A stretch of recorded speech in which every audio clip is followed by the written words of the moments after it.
체결된 업무 협약에 따라서 더욱 속도감 있게 저희가 사업을 추진해 나가겠습니다. 2030 부산 세계 박람회의 성공적인 유치를 위해서 적극적으로 이 개발도 추진해 나갈 계획입니다.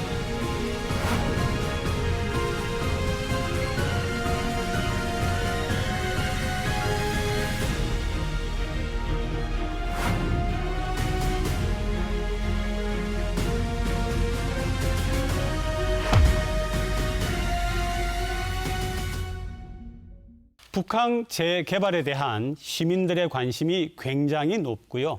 또 그러다 보니까 이게 지금 제대로 되고 있는가 하는 염려도 없잖아 있습니다.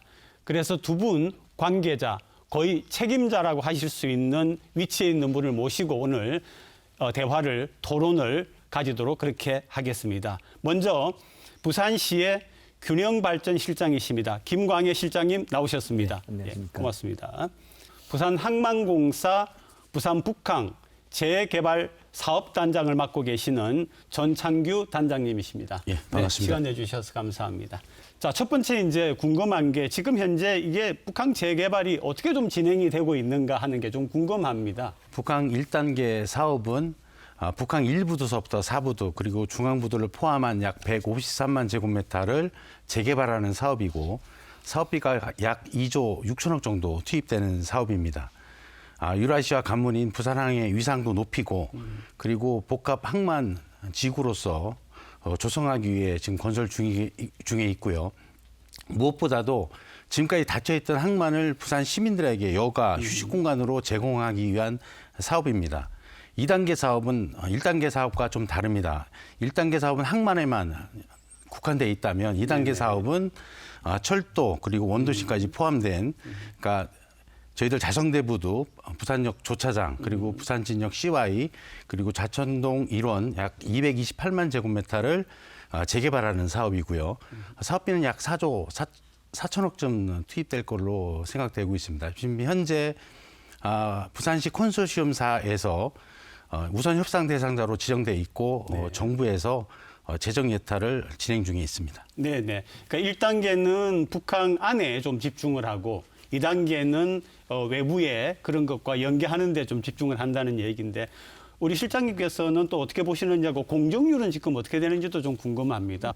지금 공정률은 뭐 잘 아시는 대로 얼마 전에 이제 1호 공원을 개방을 해서 시민들이 들어가 볼 수 있게 됐는데 이제 5월 4일이 되면 1단계 전역이 개방이 됩니다. 그래서 네. 140년 만에 시민들이 이제 이 공간을 다시 되찾아서 활용할 수 있게 되고요.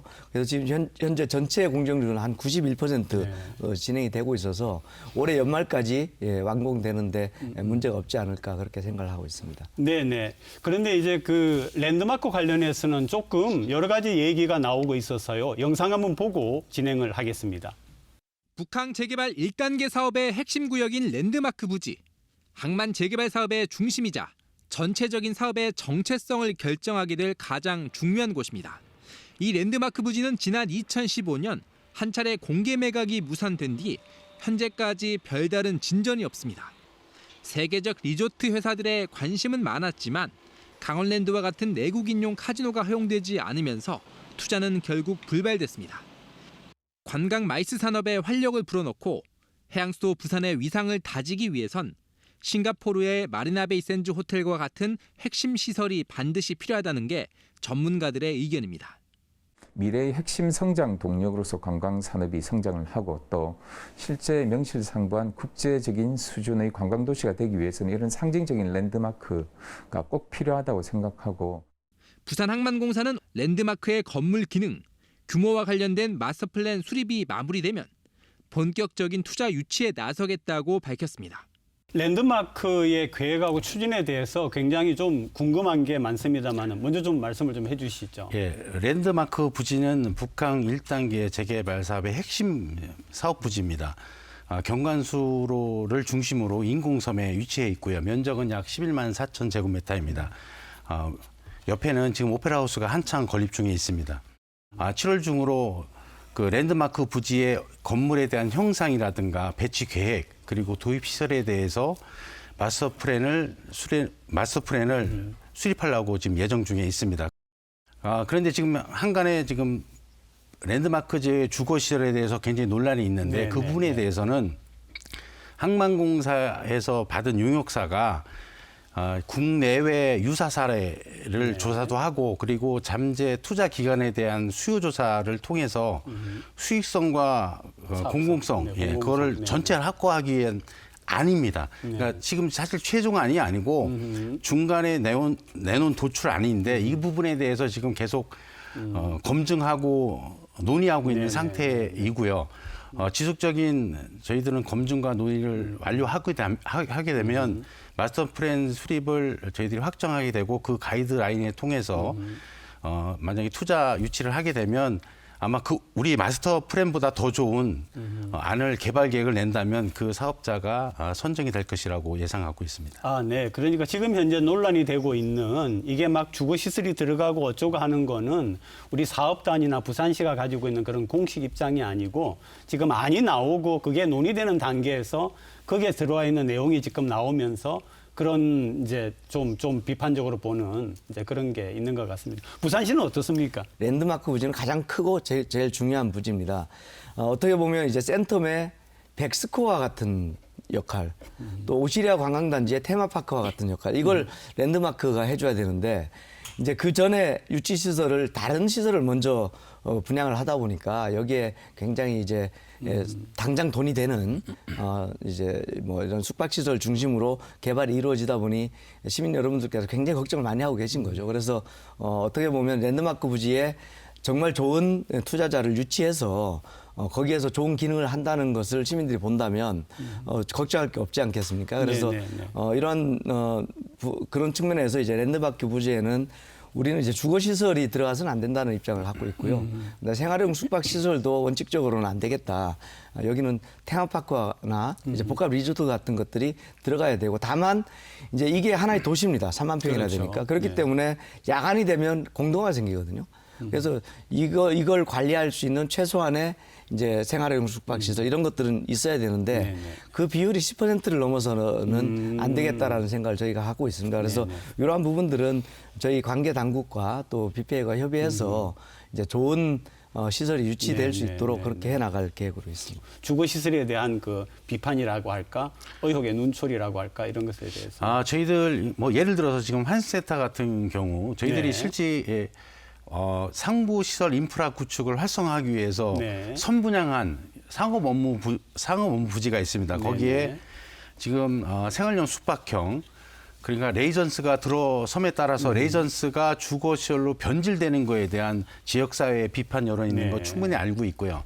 방금 말씀드렸던 환승센터 같은 경우도 그 상황이 반복되지 않을까 시민들이 우려하고 있다는 목소리 충분히 알고 있습니다. 네네.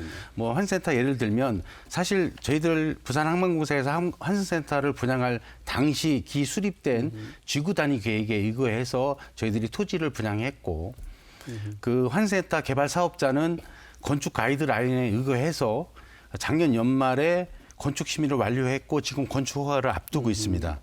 물론 저희들은 토지를 분양한 이후에 지구 단위 계획에 의해서 상부시설에 어떤 시설이 도입되는지 네네. 건폐율, 용적률, 건물 높이에 대해서는 부산항만공사가 행정기관이 아니기 때문에 인허가권은 분명히 지자체에 있지만 네네.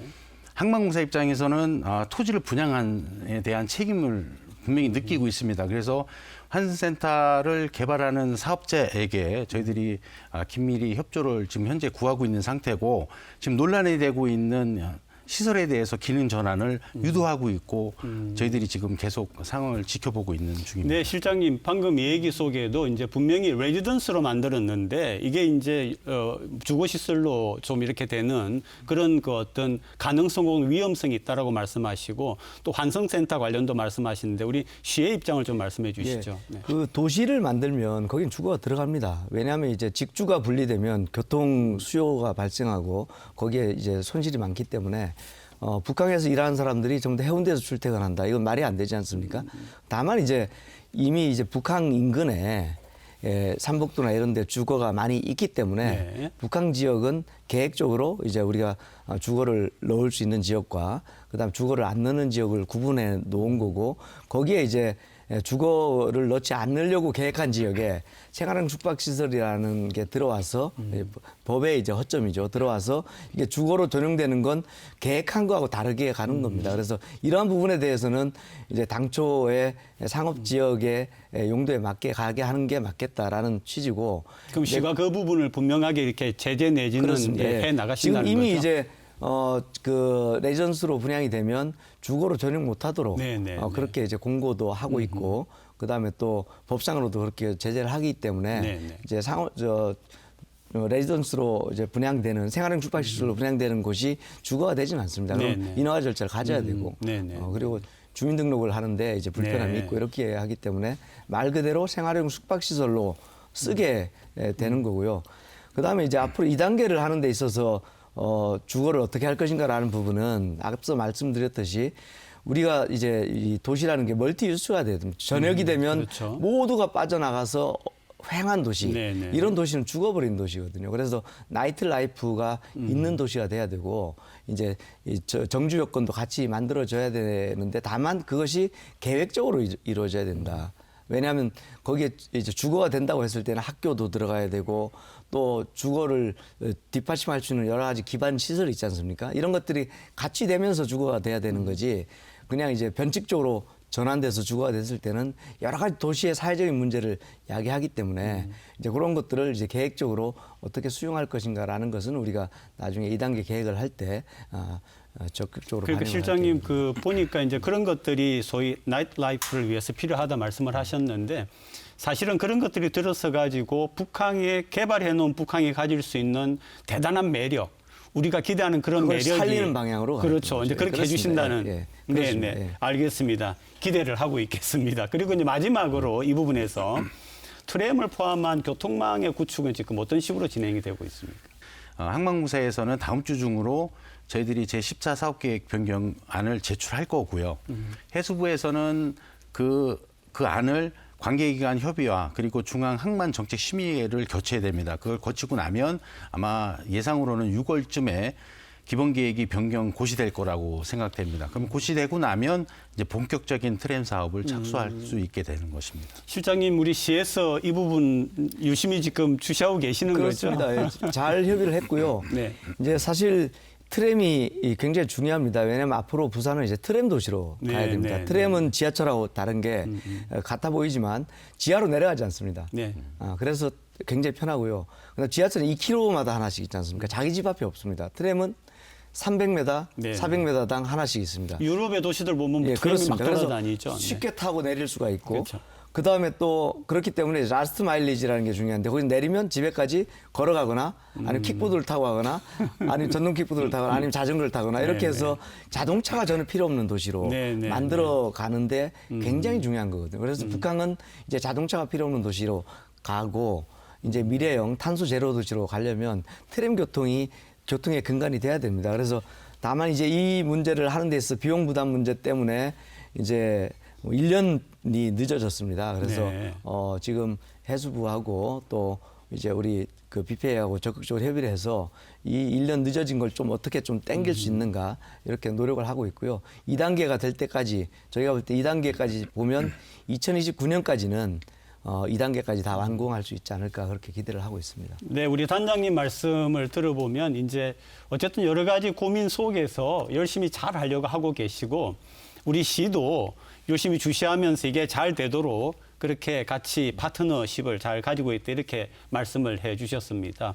네, 말씀하신 대로 잘 되기를 바라고요. 또 언제 우리가 또 모시고 또 그대로 돼 있는지 한번 여쭤볼 그런 시간도 가질 겁니다. 네, 그다음 영상 보고 진행하겠습니다. 북항 재개발 D3구역이 들어서는 초고층 생활형 숙박시설입니다. 최고 59층 높이의 건물을 짓기 위한 기초 공사가 한창입니다. 지난 2018년 이 땅이 매각됐을 당시엔 여행과 체험, 쇼핑 등 해양 비즈니스 특화 시설이 도입되지 않겠냐는 관측이 많았습니다. 하지만 입찰 결과 생활형 숙박시설 비율이 가장 높은 한국투자증권 컨소시엄이 낙찰을 받았습니다. 입찰 가격이 가장 높았기 때문인데 부산항만공사는 결국 수익성을 선택했습니다. 상업용지 D2, D3 블록과 관련해서 부산항만공사가 공공성을 외면하고 수익성만 추구한다는 비판을 안 드릴 수가 없는데요. 결국 부산항만공사는 난개발 논란을 해소하기 위해 향후 매각이 예정된 10개 부지 18만 제곱미터에 대한 지구 단위 계획을 재점검하기로 했습니다. 현재 1000% 안팎인 용적률과 높이, 건폐율 등을 축소하고 일부 매각 지침도 강제하는 등 난립하는 초고층 건물에 제동을 걸 방침입니다. 지금 랜드마크 부지는 이미 뭐 그렇게 진행이 되고 있는데 아직 매각하지 않은 부지들에 대한 계획은 어떻습니까?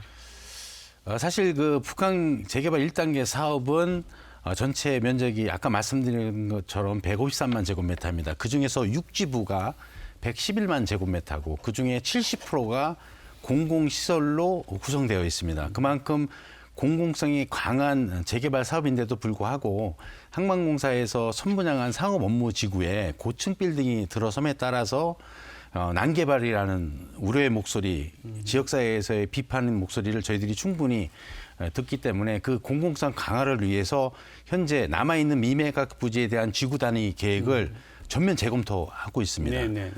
그래서 이제 전문가 의견과 자문 그걸 거쳐서 저희들이 지구 단위 계획을 부지 가격이 좀 낮아지더라도 지구 단위 계획을 개선을 해서 뭐 통경축 확보라든가 뭐 공개 공지를 좀 비율을 높인다든가 여러 가지 방법을 통해서 시민들한테 조금 더 즐겁고 편안할 수 있는 공간을 제공하기 위할 거고요.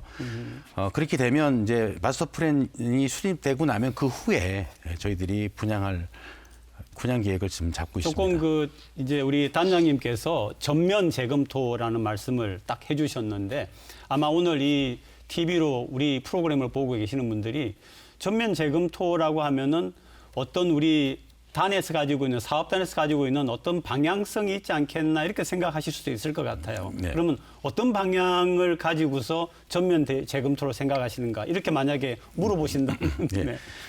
예를 들면 원도심에서 이 북한을 조망할 수 있는 조망점이 있습니다. 그렇죠, 조망점에서 바라봤을 때 북한 대교 상판이 보일 수 있는 그러니까 서로 그 앞에 있는 조망권이 확보될 수 있도록 건축의 높이는 낮출 거고요.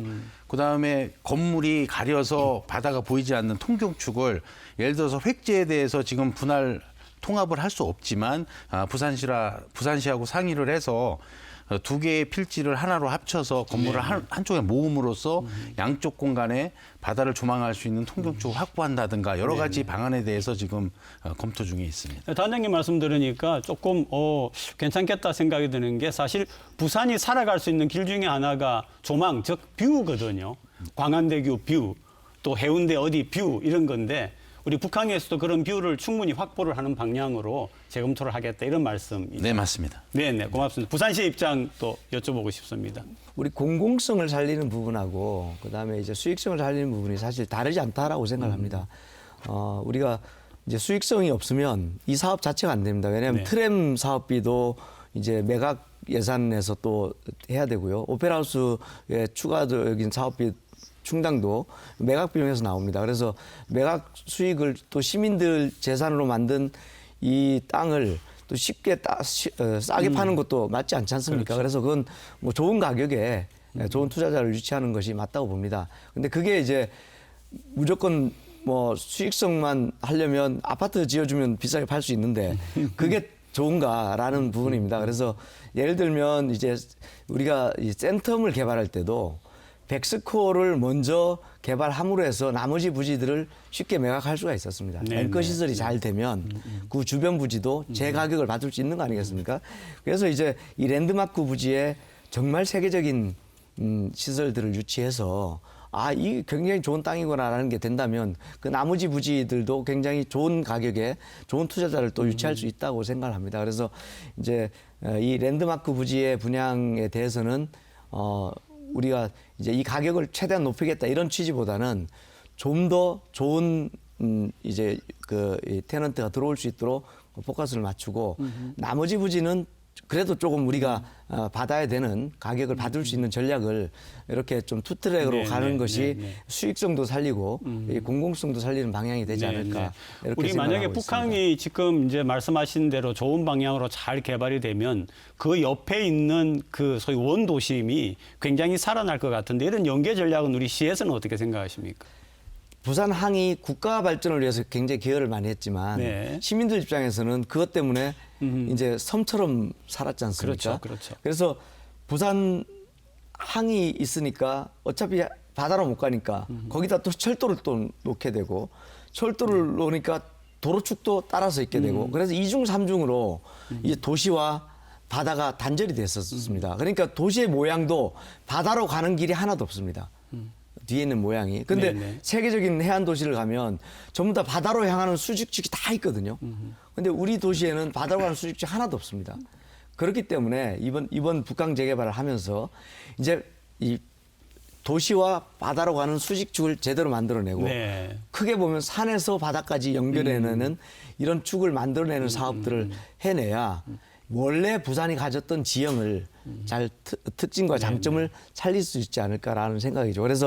그래서 우리가 이제 북한 2단계 사업을 하는 그 이익을 원도심에 돌려주는 사업으로서 이제 수정축, 초량축 이런 사업을 기획을 했고요.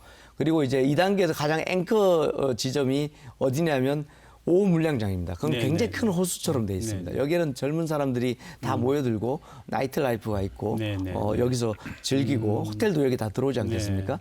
이런 지역과 이제 이 수정 전체를 이어주는 수직축을 만들려고 합니다. 그래서 지금 이제 동구청 올라가는 길이 한 10m 정도 포기되는 도로가 있는데 그걸 한 40m 정도로 넓혀서 그걸 차도가 아니고 사람들이 걸어다니는 녹도로 만들 거고요. 그 마을 전체를 이제 엑스포 빌리지로 만들 겁니다. 근데 엑스포는 하고 나면 1년밖에 더 쓰지 않지 않습니까?